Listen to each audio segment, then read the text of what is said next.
2015년 새해 첫 주일을 우리가 맞이했습니다. 우리에게 이렇게 하나님을 예배할 수 있는 날을 주신 하나님 앞에 먼저 영광을 돌리고, 우리 하늘문교회 성도님들에게 정말 새해에 하나님의 은혜와 평강이 충만하기를 축원합니다. 오늘 올 한 해 하늘문교회 표어가 뭐라고요? 성전의 기둥이 되는 성도가 되자라는 것이 올 한 해 우리 하늘문교회가 바라보며 표대를 삼고 나아갈 표입니다. 이 성전의 기둥이 되는 것은 오늘 우리가 본문에 읽은 빌라델피아 교회가 예수님께로부터 받은 상급 중에 하나입니다. 그래서 오늘은 이 빌라델피아 교회를 살펴보면서 어떻게 하면 우리가 성전의 기둥이 될 수 있는지를 함께 나누고자 합니다. 이 땅에 참 수많은 교회들이 있습니다. 한국에도 교회가 많지만 유럽에도 많고 미국에도 많고 정말 세계 각국에 많은 교회들이 있습니다. 이 세상에 많은 교회들을 요한계시록에 나오는 7가지 교회로 이렇게 분류를 할 수 있습니다. 지구상에 존재하는 모든 교회를 이 7가지 교회로 분류를 할 수 있는데, 그 중에서 특별히 하늘문교회는 칭찬만 받은 빌라델피아 교회로 예수님께서 구별해 주시는 은혜가 있기를 축원합니다.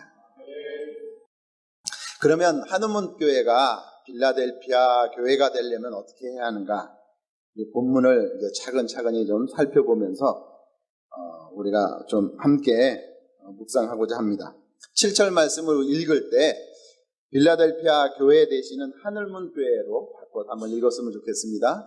그러니까 오늘 이 말씀은 우리 2000년 전에 빌라델피아 교회를 향해서 예수님께서 쓰신 편지이지만 오늘 우리 하늘문교회에게 예수님께서 쓰시는 편지다라는 마음으로, 정말 예수님께서 오늘 첫 주일에 우리 하늘문교회에 뭐라고 편지를 쓰셨는지 그런 마음으로 우리 7절 하늘문교회 사자 이렇게 해서 시작합니다. 시작. 하늘문교회 사자에게 편지하라. 거룩하고 진실하사 다윗의 열쇠를 가지시니 곧 열면 닫을 사람이 없고 닫으면 열 사람이 없는 그가 이르시되. 편지인데 좀 딱딱하지요?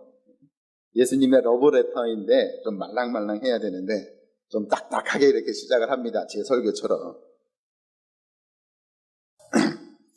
오늘 예수님께서 우리 하늘문교회에게 새해 첫 주일을 맞이해서 예배드리는 우리들에게 예수님께서 정말 이 말씀을 하시고 싶었던 것 같아요. 그래서 유병동 목사님의 마음을 감동해서 그래서 이렇게 표를 정하게 하시고, 유병동 목사님이 저에게 직접 전화를 하셔서 새해 첫 주만큼은 이 표에 대해서 설교를 해 주십시오라고 저에게 숙제를 주셨고, 제가 그래서 묵상하면서 이 말씀을 여러분들에게 나눕니다. 이것은 곧 예수님께서 정말 새해를 맞이하는 우리 하늘문교회 성도들에게 이 말씀을 하시고 싶다라는 겁니다. 이 말씀을. 그 예수님께서 오늘 하늘문교회에게 새해 첫 말씀을 주시면서 하신 말씀이 무엇입니까? 예수님이 누구신지를 먼저 우리들에게 확인시켜주고 있다라는 거예요. 그렇죠? 빌라델피아 교회에게 편지를 쓰면서 서두가 어떻게 시작됩니까? 거룩하고 진실하사 다윗의 열쇠를 가지시니 하고 자신이 누구인지를 먼저 빌라델피아 교회들에게 알려줍니다. 이것은 무슨 의미가 있냐면, 하늘문교회가 오늘 예수님께 칭찬만 받는 빌라델피아 교회가 되는 것은 우리들의 능력이나 우리들의 노력에 달려있는 것이 아니다라는 겁니다. 우리 하늘문교회 성도들이 예수님이 누구이신 줄을 알고 그 예수님을 바라보면서 그 예수님 안에 살아갈 때 하늘문교회가 빌라델피아 교회가 될 수 있는 것이, 우리가 노력하고 성전의 기둥이 돼야지, 칭찬받는 성도가 돼야지 하고 우리가 결심하고 노력해서 될 문제가 아니다라는 겁니다. 하늘문교회 성도 수가 많기 때문에, 하늘문교회 헌금이 많기 때문에, 하늘문교회에서 시행되고 있는 프로그램이 많기 때문에 하늘문교회가 빌라델피아 교회가 될 수 있는 것은 아니다라는 겁니다. 한우문 교회가 얼마나 예수님을 제대로 하느냐, 그리고 얼마나 예수님께 집중하느냐, 얼마나 예수님 안에서 살아가느냐, 여기에 한우문 교회가 빌라델피아 교회가 될 수 있는지 못 되는지 거기에서 판가름 난다라는 거예요. 얼마나 성도수를 늘리느냐, 얼마나 많은 헌금을 바치느냐, 얼마나 많은 프로그램들을 만들어서 돌리느냐, 여기에 달려있는 것이 아니다라는 거예요. 우리 개개인도 마찬가지입니다. 올 한 해 하나님 앞에 칭찬받는 인생을 살기 위해서 우리가 얼마나 더 많은 결심을, 얼마나 더 어금니를 깨물고 얼마나 더 주주목을 불끈 져야 되느냐, 여기에 달려있는 것이 아니다라는 거예요. 우리가 정말 예수님을 얼마나 저라도 알고 있느냐, 얼마나 예수님을 바라보며 살 것인가, 얼마나 예수님 안에 있기를 힘쓰며 살 것인가, 오직 예수님 손에 있는 거지 내 손에 달린 것이 아니다라는 것. 이것이 오늘 빌라델피아 교회를 향해서 예수님께서 편지를 시작하면서 주시는 말씀입니다. 오늘 예수님께서 당신을 어떻게 소개하십니까? 첫 번째로 거룩하신 분, 두 번째로 진실하신 분, 세 번째로 다윗의 열쇠를 가지신 분이라고 예수님이 누구신지를 소개해 줍니다. 예수님이 거룩하시다라는 뜻은 무엇입니까? 거룩의 가장 중요한 개념은 구별된다라는 겁니다. 구별된다. 예수님은 우리와 구별되신 분입니다. 예수님은 우리와 같은 창조물이 아니라 우리를 창조하신 창조주이십니다. 이 엄청난 우주를 창조하시고 오늘도 그 우주를 통치하시고 다스리시는 창조주 하나님이 오늘 우리에게 편지를 쓰는, 우리가 바라봐야 하는 예수님이시라는 겁니다. 예수님은 창조주 하나님으로서 당연히 우리가 경배하고 예배해야 할 대상입니다. 우리가 섬겨도 되고 안 섬겨도 되는, 믿어도 되고 안 믿어도 되는 그런 분이 아니다라는 겁니다. 그는 창조주 하나님이시기 때문에 우리는 마땅히 그분 앞에서 예배와 우리의 모든 헌신과 우리의 모든 마음과 온 정성을 드려야 마땅한 그분이다라는 겁니다. 왜 그렇습니까? 그분은 우리와 같은 인간이 아니라 인간들의 찬양과 경배를 받으셔야 될 창조주 하나님이시기 때문입니다. 그뿐만 아니라 그분이 구별된다라는 것은 무엇을 의미하고 있습니까? 그는 구원을 받아야 될 대상이 아니라 구원하시는 분이다라는 겁니다. 그분은 우리를 구원하시는 분이고 우리는 그분의 구원을 받아야 된다라는 겁니다. 그는 구원의 하나님이십니다. 여기에 놀라운 은혜가 있습니다. 그는 구원하시는 분이십니다. 우리는 구원받아야 합니다. 그렇기 때문에 우리는 우리의 인생의 죽음 앞에서, 아니면 아주 최악의 상황 속에서 끝이다라고 선언할 때 그분은 시작이다라고 말씀하실 수 있는 분이십니다. 왜냐하면 그는 우리와 구별된 구원의 하나님이시기 때문입니다. 요한복음에 보면 베단이라는 곳에 남매가 살았습니다. 잘 아는 대로 나사로, 마르다, 마리아. 근데 제일 큰 오빠 나사로가 병들었습니다. 그랬더니 마리아가 하인을 예수님께 보냅니다. 근데 예수님이 4일이 지나도록 오시지 않습니다. 이미 하인이 돌아와 보니까 나사로는 죽었습니다. 그래서 장례를 치러서 무덤에 안치했고 무덤 문은 닫았습니다. 4일이 지나서 시체는 썩었습니다. 냄새가 납니다. 그때 예수님이 도착합니다. 마리아가 예수님이 오신다는 소식을 듣고 달려갑니다. 그분 앞에 멍멍 울면서 당신이 조금만 빨리 왔다면 우리 오라버니가 죽지 않았을 텐데 라고 얘기합니다. 그때 예수님이 뭐라고 그러십니까? 네가 나를 믿으면 하나님의 영광을 보리라. 그랬더니 마르다가 뭐라고 합니까? 예, 세상의 종말에 그런 일이 있을 것이라 제가 믿습니다라고 고백합니다. 뭘 고백하는 겁니까? 이미 인생은 끝났다라는 거예요. 죽어서 4일이 됐으니까, 썩어서 냄새나니까 이 상황은 끝이다라는 겁니다. 혹시나 종말에 예수님께서 말씀하신 것처럼 그런 재림의 큰 역사가 일어날 때 그때면 몰라도 지금은 끝이다라는 겁니다. 왜요? 무덤에 들어가 있으니까. 썩어서 냄새 나니까요. 마르다는 선언했습니다. 끝이다. 당연히 끝이죠. 인간의 눈으로 보기에는. 왜? 무덤에서 시체는 썩어가고 있으니까. 근데 예수님은 뭐라고 그럽니까? 하나님 앞에 영광을 돌리는 일이 시작되리라. 그리고 어떻게 됐습니까? 하나님께 영광 돌리는 일이 시작됐습니다. 나사로가 무덤에서 나왔습니다. 죽음 앞에서 인간은 끝이다라고 선언할 수밖에 없습니다. 때로는 우리가 극심한 환난과 어려움 속에서 내 인생 끝났어. 나에겐 희망이 없어. 이 상황은, 이 처지는 설령 하나님이 다시 오신다 할지라도, 예수님이 다시 오신다 할지라도 변화될 수 없을 거야 라고 하는 순간에도 예수님은 뭐라고 말씀하실 수 있습니까? 이제 시작이다. 왜 그렇습니까? 그는 우리와 같은 분이 아니기 때문입니다. 그는 우리와 구별된 분이기 때문입니다. 우리는 죽음 앞에서 끝이다라고 선언할 수밖에 없지만 예수님은 구원의 하나님이시기 때문에 이제 시작이다라고 말씀하시면서 죽은 자를 살려내실 수 있는 분이 바로 우리가 알아야 되고 믿어야 되고 의지해야 될, 바라봐야 될 예수님이다라고 우리에게 말씀하고 있는 것입니다. 두 번째로 그분이 진실하다라는 것은 무엇을 말합니까? 진실, 한자를 보면 진짜는 진짜라는 겁니다. 실은 열매실, 열매가 있다라는 겁니다. 예수님은 말만 하시고 그 말이 변화되거나 세약해지거나 그런 게 아니다라는 겁니다. 진짜는 바뀌지 않습니다. 진짜는 변화가 없습니다. 그뿐만 아니라 거기에 따르는 분명한 결과가 있다라는 겁니다.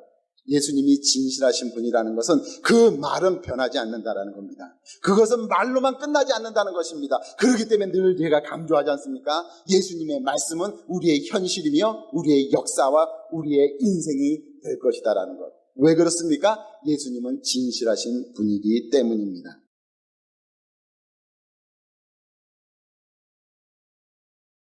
그렇기 때문에 우리가 그분을 바라보고 그 음성에 귀 기울여야 합니다. 오직 진실하신 분은 예수님밖에 없습니다.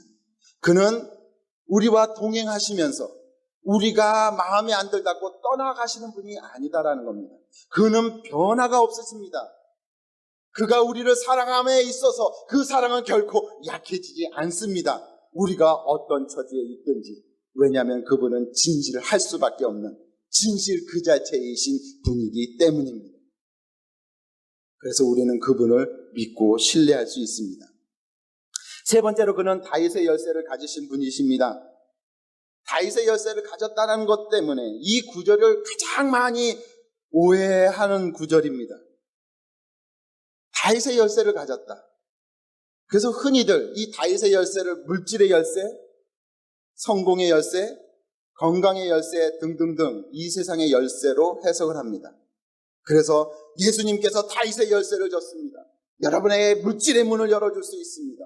여러분의 건강의 문을 열어줄 수 있습니다. 여러분의 출세의 문을 열어줄 수 있습니다. 라고 선포가 되어지고 그렇게 믿습니다.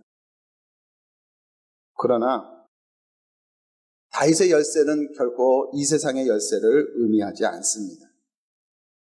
이렇게 이해하기 때문에 우리 신앙생활에 문제가 발생하는 겁니다.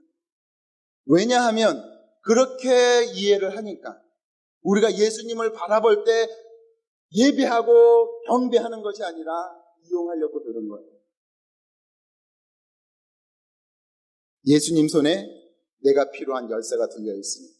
내가 원하는 물질의 열쇠, 건강의 열쇠, 출세의 열쇠, 성공의 열쇠가 예수님께 있다니까 예배를 드려도 예수님을 경배하는 예배가 아니라 어떻게 하면 예수님 손에 들려진 그 열쇠로 내 물질의 문을 열 것인가, 내 출세의 문, 내 성공의 문을 열 것인가, 여기에 관심이 갈 수밖에 없습니다.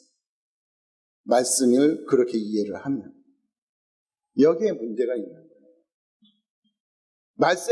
말씀을 그렇게 이해하니까 어쩔 수 없이 우리가 예배를 드려도 예수님을 바라봐도 우리가 섬기고 예배하고 헌신해야 될 대상이 아니라 어떻게 해서든지 잘 보여 내가 원하는 것들을 얻어낼 이용의 대상으로 섬김의 대상이 아니라 내 모든 인생을 시중들 종으로서 그를 바라보게 되어지는 엄청난 오해와 실수를 우리는 저지를 수밖에 없습니다. 그래서 제가 복음을 설명할 때 마태복음 1장 1절을 설명드린 겁니다. 이 다윗의 열쇠는 어디에서 시작돼야 됩니까? 마태복음 1장 1절. 예수님이 누구십니까? 아브라함과 다윗의 자손 예수 그리스도라. 시간이 많이 갔기 때문에 제가 다 설명을 드릴 수가 없죠. 못 들으신 분들은 수요일날 예배에서 그거 들으신 분들한테 물어주십시오.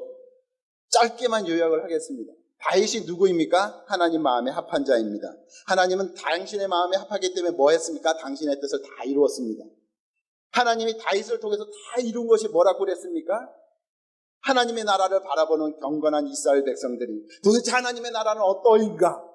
그들이 지치지 않고 그 하나님의 나라를 사모할 수 있도록 다윗을 통해서 그 왕국의 모습을 통해서 하나님 나라는 이와 같을 것이다 라고 하나님 나라의 모형을 만들어준 대상이 다윗이고 그가 하나님의 도움을 받아 만들어낸 다윗의 왕국은 그래서 하나님 나라의 모형입니다. 그래서 네 가지 아브라함서부터 시작된 네 가지 축복이 다윗 시대에 다 성취됐다라고 말씀을 드렸습니다. 왜냐하면 다윗 왕국은 하나님 나라의 모형이기 때문에. 그러면서 구약의 선지자들은 뭐라고 합니까? 모형, 다윗은 모형만 만들었지만 다윗의 자손으로 오실 그가 진정한 하나님의 나라를 이 땅에 이룰 것이다 라고 약속하시고 그 약속대로 태어나신 이가 누구입니까? 나사렛 예수입니다. 그래서 예수님이 다윗의 열쇠를 가졌다는 건 무엇입니까? 하나님 나라의 열쇠를 가졌다라는 겁니다. 제가 다시 한번 강조드립니다. 세상의 물질과 세상의 출세와 세상의 건강으로는 근심과 고초를 멸할 길이 없습니다. 우리는 물질이, 출세가, 성공이 내 인생의 모든 근심과 고초를 이기게 할 것이다 라고 착각하지만 살아보십시오. 우리 스스로도 합니다. 결코 그것이 내 인생을 만족시켜 줄 수 없다는 사실을. 오직 하나님 나라만이, 예수 그리스도가 십자가로 이루신 하나님 나라만이 우리의 인생 가운데 진정한 안식과 평강과 희락을 줄 수 있습니다. 예수님이 우리에게 물질을 줄 수 있습니다. 건강을 줄 수 있고 출세를 줄 수 있고 성공을 줄 수 있습니다. 그러나 그것이 진정 우리의 삶 가운데 평강과 희락을 줄 수 없기 때문에 그것은 오직 하나님 나라만이 줄 수 있고, 그래서 예수님은 그 나라를 우리에게 주시기 위해 십자가에서 죽기까지 하신 것입니다.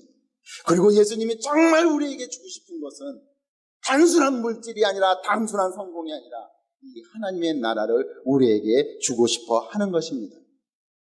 그러면서 뭐라고 말씀하십니까? 열면 닫을 자가 없고 닫으면 열 자가 없는 그분이다라고 얘기합니다. 뭘 우리에게 말씀합니까? 오직 예수님만이 하나님 나라를 우리에게 줄 수 있다라는 것입니다. 그분이 열면 닫을 수가 없고 그분이 닫으면 열 수가 없습니다. 오직 하나님의 나라는 그분에 의해서만 좌우될 수 있다라는 것입니다.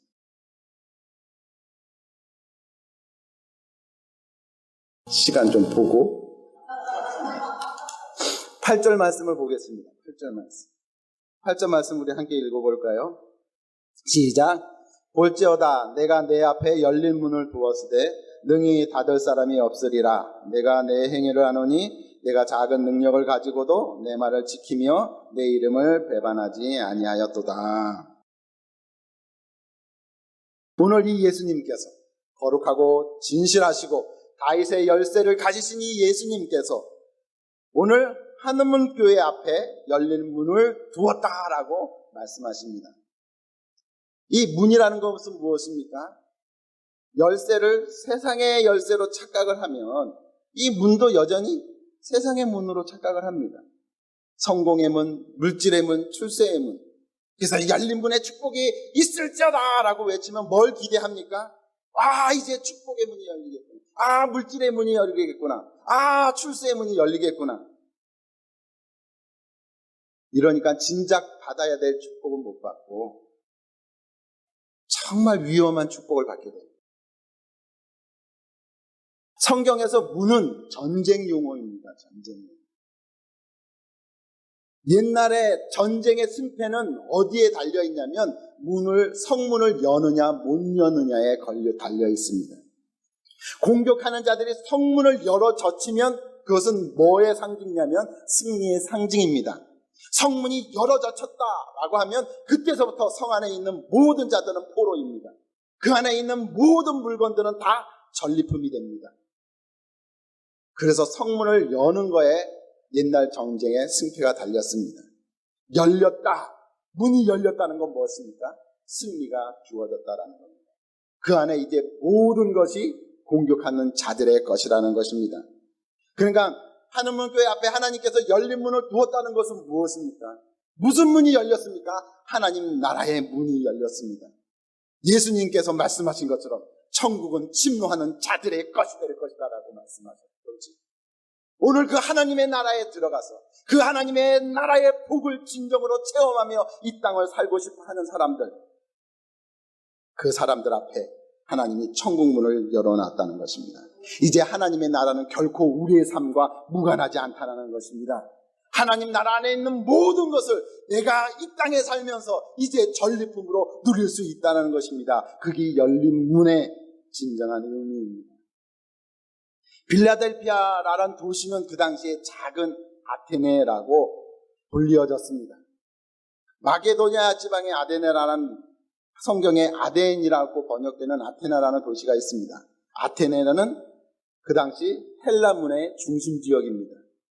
사도행전에서 사도 바울이 아덴에서 설교할 그 당시의 상황과 거의 비슷합니다. 헬라 문화의 중심지라면 헬라 문화권에 있는 로마 제국의 모든 도시가 섬기는 신들은 다 어디에서 출발했느냐? 아테네에서 시작됩니다. 아테네에 있는 철학자들이 이 땅에 무슨 신이 존재할까? 연구를 합니다. 그리고 이런 신이 존재할 거야 라고 발표합니다. 그리고 그 신은 이렇게 생겼을 거야 라고 신상을 만듭니다. 그리고 그 신전은 이렇게 만들어야 돼. 그에게 드리는 제사는 이렇게 해야 돼 라고 정합니다. 그러면 아테네에서 시작돼서 온 도시에 퍼져나갑니다. 그래서 사도 바울이 도착했을 때 얼마나 많은 신들을 아테네에서 만들어냈는지, 심지어 알지 못하는 신, 이름을 붙이다 아무리 머리를 짜내도 더 이상 붙일 이름이 없으니까 신에게, 그래서 알지 못하는 신다라고까지 이름을 줘서 그래서 온 세계에 퍼뜨린 도시가 아테네입니다. 그러면 빌라델피아가 작은 아테네로 불렸다는 건 무엇입니까? 마게도냐 지방에 아테네가 있다면 소아시아 지방에는 빌라델피아가 있다는 것입니다. 소아시아 지역에서 가장 우상을 열심히 섬기고 가장 많은 우상들이 존재했던 도시가 빌라델피아라는 것입니다.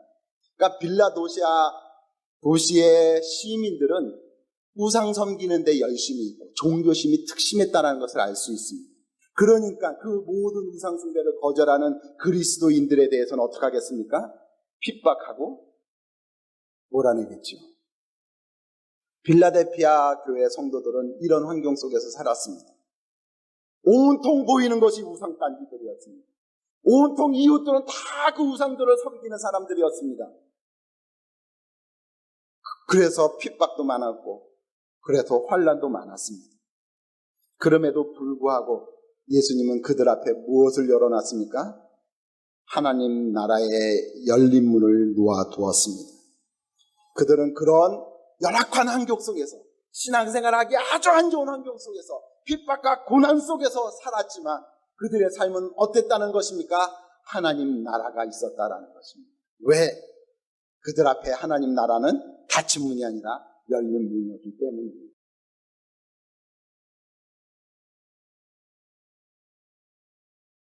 그들의 환경은 나빴지만, 그들의 삶은 고달팠지만, 그러나 그들이 진짜 인생 가운데 그들은 희락을 느끼며 평강을 느끼며 안식을 느끼며 살았습니다. 우리들은 생각합니다. 교회가 좀 커졌으면, 헌금이 좀 많이 좀 거쳤으면, 프로그램들이 좀 많이 다양해졌으면, 그러면 교회 생활하기가 참 행복할 텐데, 그저 일꾼들이 없어서 확 쪼달리는 것이 아니라 일꾼들이 차고 넘치고 실력 있는 일꾼들이 빵빵빵빵 해서 무슨 프로그램이든지 가기만 하면 은혜가 넘치고 하는 일마다 잘 풀리고, 이러면 교회 생활이 얼마나 은혜로울까. 아무리 그래도 예수님이 열린 문을 그 앞에 두지 않으면 결코 하늘나라에서 주시는 참된 평강과 희락을 거기에서 맛볼 수 없습니다. 아무리 힘들고 어려워도 예수님이 우리의 삶 가운데 열린 문을 두면 나는 그 속에서 웃을 수 있고요, 감사할 수 있고요, 떳떳하게 당당하게 인생을 살아갈 수 있습니다.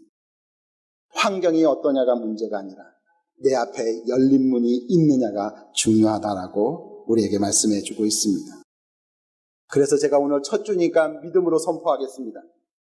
하늘문 교회 앞에 열린 문이 놓일지어다. 어떤 고난과 어려운 환경 속에서도 항상 하나님의 나라의 문은 열린 문 교회 앞에 활짝 열릴지어다. 중요한 것은 하나님 나라의 문이 우리 앞에 열려 있느냐, 그것이 중요합니다. 빌라델피아 교회 앞에는 이 하나님의 나라의 문이 열렸습니다. 예수님께서 열어주셨습니다. 왜 빌라델피아 교회는 그런 축복을 받을 수 있었습니까? 8절 하반절에 보니까 내가 작은 능력을 가지고서도 내 말을 지키며 내 이름을 배반하지 아니하였도다. 두 가지 때문이었습니다. 하나님의 말씀을 지켰고 예수님의 이름을 배반하지 않았습니다. 뭘 가지고요? 작은 능력을 가지고. 특별히 하나님의 말씀을 10절에서는 인내의 말씀이라고 설명을 합니다.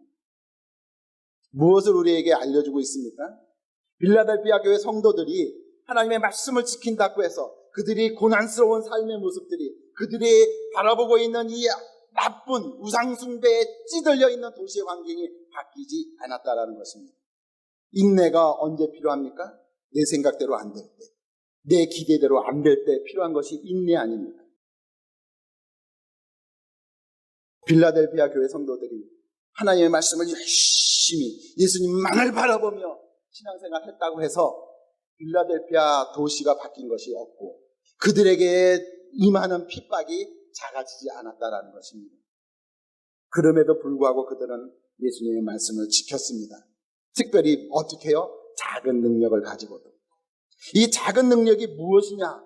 성경학자들은 그 당시의 역사적인 정황을 들어서 설명을 합니다. 성도들의 숫자가 작다라는 것, 물질적으로 부유하지 못했다는 것, 성령의 은사가 작았다는 것 정도로 해석을 합니다. 사실입니다. 빌라델피아라는 도시는 큰 도시가 아니었습니다. 그 덩치에 옆에 있는 사데나 트로아나 이런 도시에 비해서 형편없이 작은 도시였습니다. 그러니까 당연히 성도 수도 작았겠지요. 도시 자체가 또 우상숭배에 찌들려 있는 도시였으니까. 그리고 초대교회는 대부분 성도들이 가난했습니다. 그러니까 당연히 물질적으로도 부유하지 못했을 것입니다. 그리고 유명한 교회가 아니었습니다. 성령의 은사도 많이 나타나는 교회가 아니었습니다. 그러나 저는 여기에 한 가지 더 해석을 하고 싶습니다. 항상 성경에서 능력을 말할 때, 성령의 능력을 말할 때 반드시 밑받침되어야 되는 것이 진리입니다. 진리를 떠나서 성령의 역사가 나타난 적이 없습니다. 왜 성령의 역사가 나타났느냐? 그것은 제자들을 통해서 전파되어지는 하나님의 말씀이 그것이 사실이다라는 것, 그것이 진리다는 것을 증거하기 위해서 성령님께서 진리가 전파되는 곳에 병도 고쳐주시고 귀신도 쫓아내어 주시고 문제들을 풀어주심으로 말미암아 지금 제자들의 입속에서 전파되는 이 전도가 진리라는 것을 확증해 준 것입니다. 진리 없이 나타나는 능력은 그것은 참된 성령의 능력이 아닙니다. 그렇기 때문에 여기서 적은 능력이라는 것은 성령의 능력이 적게 나타났다는 것입니다. 왜요? 증거되어지는 진리의 양이 부족했다라는 겁니다. 진리와 함께 성령이 역사하니까 에베소나 고린도 교회처럼 사도 바울이 2년 3년 또 다른 많은 사도들이 종종 방문하면서 말씀을 가르친 교회들은 당연히 말씀이 풍성하니까 증거해야 될, 입증해야 될 말씀도 많으니까 성령의 역사도 풍성했던 것입니다. 그래서 고린도 교회에 성령의 역사가 막 넘쳐났습니다. 에베소 교회에 성도들이 막 늘어났습니다. 그만큼 진리가 풍성했기 때문입니다. 그러나 빌라델피아 교회는 아쉽게도 누가 개척했는지 성경에는 언급이 없습니다. 누가 양육했는지, 누가 거기에 방문한 적이 있는지 성경에는 전혀 언급이 없습니다. 왜? 무명한 교회였기 때문이었습니다. 사도들의 관심 밖에 있는 작은 교회에 불과했습니다. 그러니까 그들이 사도들을 통해서, 전도자들을 통해서 들을 수 있는 진리의 양은 한정되어 있었다라는 것입니다. 그러니 당연히 성령의 나타나는 능력도 작았습니다. 그들이 알고 있는 성경의 지식이 적었다라는 것입니다. 그럼에도 불구하고 그들은 어떻게 했습니까? 예수님의 말씀을 지켰습니다. 교회 규모도 작았고요. 교회 형편도 어려웠습니다. 성경 공부도 제대로 못한 교회입니다. 프로그램도 없던 교회입니다. 그럼에도 불구하고 그들은 예수님의 말씀을 지켰습니다. 그것도 예수님이 칭찬해 주실 만큼, 칭찬받을 정도로 그들은 하나님의 말씀을 잘 지켰습니다. 우리는 쉽게 생각합니다. 내가 받은 바 축복이 많으면 하나님의 말씀 잘 지킬 수 있을 텐데, 아는 바 성경 지식이 많으면 하나님 말씀 잘 지킬 텐데, 그것은 착각입니다. 빌라델피아 교회는 말합니다. 받은 바 축복이 없어도, 아는 바 성경 지식이 부족해도 얼마든지 칭찬받을 만한 하나님의 말씀을 지키는 삶을 살 수 있다. 그리고 그런 삶을 살아갈 때 하나님 나라의 문이 우리의 삶 가운데 열릴 것이다 라고. 하나님이 우리에게 축복을 주시는 이유는 단 한 가지입니다. 하나님의 뜻을, 사역을 감당하라고. 하나님의 축복은 그게 곧 하나님의 나라는 아닙니다. 하나님의 축복은 하나님의 사명을 감당하기 위해서 흘려보내지 않으면 썩은 물은, 고인 물은 썩어서 냄새가 나듯이 하나님이 주신 축복은 오히려 내 삶을 썩은 냄새나게 만듭니다. 그래서 제가 신년 송구영신 예배 때 말했지 않습니까? 복 받는 것보다 더 중요한 건 뭐라고요? 복 관리할 만한 능력이 나에게 생기는 것이 더 중요하다는 거예요. 능력 없이 받으면 사울처럼 망합니다. 그 인생이 썩고 냄새납니다. 능력을 키우면 구하지 않아도 하나님은 복을 주십니다. 복만 구하니까 임하지 않는 겁니다. 만복이 하나님께 있습니다. 아들을 주시니가 뭘 아끼겠느냐라고 선포하신 분이 하나님이십니다. 왜 안 주십니까? 고생시키려고요. 눈물 빼게 하려고요. 능력이 없기 때문에, 줘봤자 그것 때문에 망할 것이기 때문에 하나님이 주고 싶어도 못 주는 겁니다. 빌라델피아 교회는 적은 능력으로도 하나님의 말씀을 지켰습니다. 그래서 그들은 하나님 나라가 주는 기쁨과 평강과 안식을 누리면서 그의 인생들을 승리하며 살 수 있었던 것입니다. 보십시오. 에베소 교회는 성도가 많았습니다. 버가모 교회는 순교 앞에서도 믿음을 버리지 않을 만큼 은사가 충만했습니다. 두아리라 교회요, 프로그램이 많았습니다. 활동 많이 했습니다. 구제사업 많이 하는 교회였습니다. 라오디가 교회요, 굉장히 부유한 교회였습니다. 그러나 이 네 교회는 다 하나님 앞에 책망을 받습니다. 오직 환난과 궁핍이 많다고 예수님께서 말씀하신 서머나 교회, 오직 작은 능력만 있다는 빌라델피아 교회, 이 두 교회만이 온전히 예수님께 칭찬을 받았다는 사실은 우리에게 분명히 말씀해주고 있습니다. 한원문 교회가 성도가 많기 때문에, 헌금이 차고 넘치기 때문에, 프로그램들이 엄청나기 때문에, 은사가 팍팍 일어나기 때문에 하나님 나라를 누릴 수 있는 것이 아니다. 오히려 환난과 궁핍이 있을지라도, 적은 능력밖에는 예수님이 주시는 것이 없을지라도 예수님만 바라보고 그분에게만 희망을 두고 그분 안에서 살아가는 너희들이 하나님의 나라의 참된 희락과 평강과 안식을 누리게 될 것이다 라고 우리에게 말씀해 주고 있습니다. 하나님의 나라는 받은 바 축복에 있는 것이 아니라 우리가 지킨 말씀 속에 있다는 것을 잊지 말아 주십시오. 축복이 하나님의 나라가 아닙니다. 내가 지킨 하나님의 말씀이 하나님의 나라입니다. 정말 하나님의 나라의 기쁨이 뭔지, 하나님 나라의 안식이 무엇인지, 하나님의 나라의 평강이 무엇인지 맛보고 싶습니까? 정말 이 땅에 내 삶 가운데 하나님의 나라가 임했다는 것을 확인하고 싶습니까? 말씀을 지키십시오. 그 말씀을 지키는 그 속에 하나님 나라가 이루어질 것입니다. 받은 축복이 아닙니다. 그렇기 때문에 올 한 해 내가 무슨 축복을 받을 거가 아니라 내가 무슨 말씀을 지킬 것인가가 우리의 기도 제목이 되어야 할 것입니다. 8절까지만 마무리하고 끝내겠습니다. 그뿐만 아니라 말씀을 지켰을 뿐만 아니라 뭐 했다고요? 예수님의 이름을 배반하지 않았습니다. 로마 제국 시대에 황제들의 교만은 하늘을 찔렀습니다. 급기야는 자기가 신이라고 자칭했습니다. 율리우스 시저가 마케도니아 지방을 평정하고 돌아왔을 때 원로회가 그에게 이런 칭호를 줍니다. 큰 전쟁에 승리한 그 왕에게 시저 아우구스투스. 시저는 율리우스 시저를 가리키고 아우구스투스는 숭배받을 자라는 겁니다. 이런 엄청난 로마 제국을 이렇게 엄청난 제국으로 만들었으니까 당신은 숭배받을 자입니다. 그는 로마 제국의 가장 강력한 시대를 열었습니다. 그리고 가장 강력한 독재자가 됐습니다. 그 이에 모든 후에 로마 황제들은 그를 본받아서 다 자기 스스로를 신이라 칭하며 살았습니다. 그렇게 한 사람이 절대 권력을 잡으니까 어떻게 됩니까? 모든 신하들은 그에게 아첨하기에 바빴습니다. 그래서 원로원이 그에게 준 시저 아우구스투스가 일상의 인사말이 됐습니다. 충성심을 경쟁하느라고. 그래서 사람들이 만나면 인사합니다. 우리가 안녕하세요라고 인사하는 것처럼 시저 아우구스투스, 시저가 숭배받을 자입니다. 그러면 상대방은 어떡합니까? 아우구스투스 시저, 숭배받을 자는 시저입니다라고 화답합니다. 이것이 로마에서 시작됐습니다. 그랬더니 로마가 점령한 식민지 도시들에서는 어떡합니까? 열심히 특심할 수밖에 없겠죠.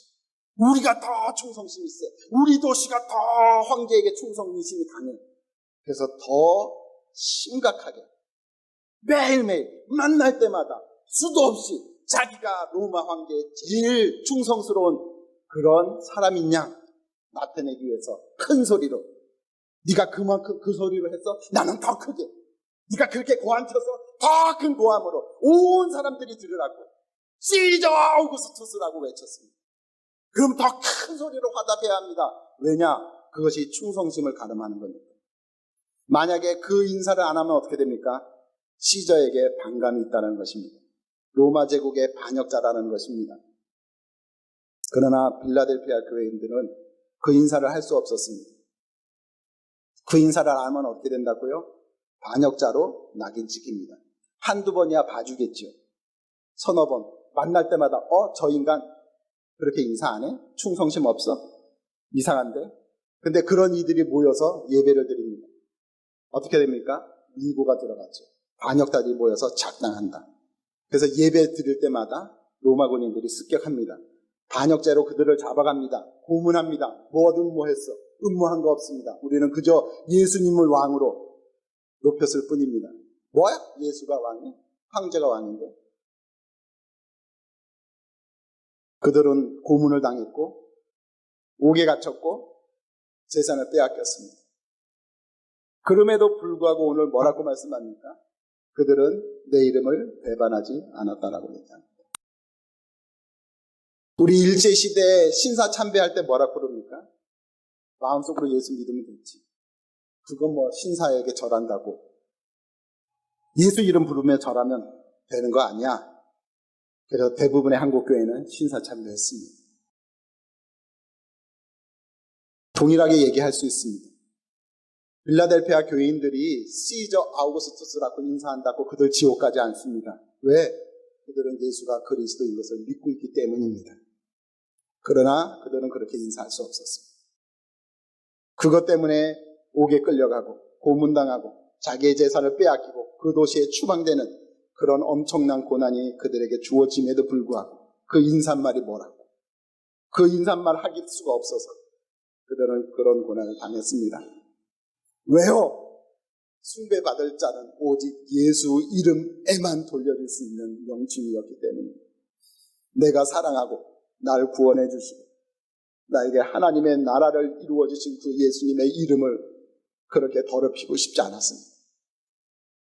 내가 옥에 갇힌다고 해서, 내 재산이 빼앗긴다고 해서, 내가 거짓골이 돼서 이 도시에 추방당한다고 해서 내가 사랑하는 그 예수님의 이름을 시저에게 줄 수 없었다는 것입니다. 아우구스투스는 예수만이 받을 수 있는 거지 시저에게 돌릴 수 있는 명칭이 아니다. 그것이 그들의 믿음이었습니다. 그 이름 때문에 그들은 고난을 당했습니다. 고문을 당했습니다. 옥에 갇혔습니다.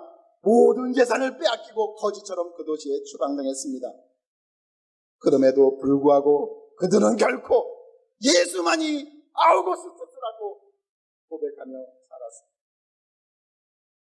그 한마디만 하면 그 인생이 편안해질 텐데 그 한마디 못해서 그들은 고난과 핍박과 환난을 당했습니다. 그런 마음이 있었기 때문에 예수님이 그들 앞에 열린 문을 두는 것이 당연하지 않겠습니까? 그런 마음이 하나님 나라가 이루어지지 않는다면 어디에서 하나님의 나라가 이루어지겠습니까? 적은 능력을 가지고도 자기가 사랑하는 이름, 그 이름에 모욕을 드리고 싶지 않았어요.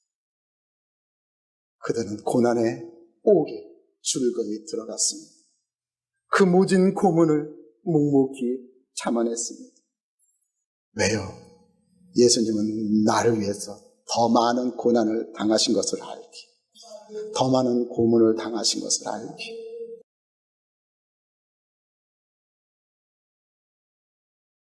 우리들에게 예수님의 이름은 무엇입니까?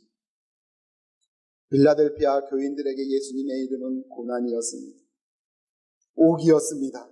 고문이었습니다. 고통이었습니다. 그렇지만 사랑해야 될 이름이고 귀히 여겨야 될 이름, 마음에 깊이 간직해야 할 이름이었습니다. 지금 우리에게 예수님의 이름은 얼마나 소중한가요? 우리는 예수님의 이름 때문에 축복받기는 원하죠. 과연 그 예수님의 이름 앞에서 그 이름 때문에 기꺼이 고난의 자리에 들어갈 용기가 우리에게 있으십니까?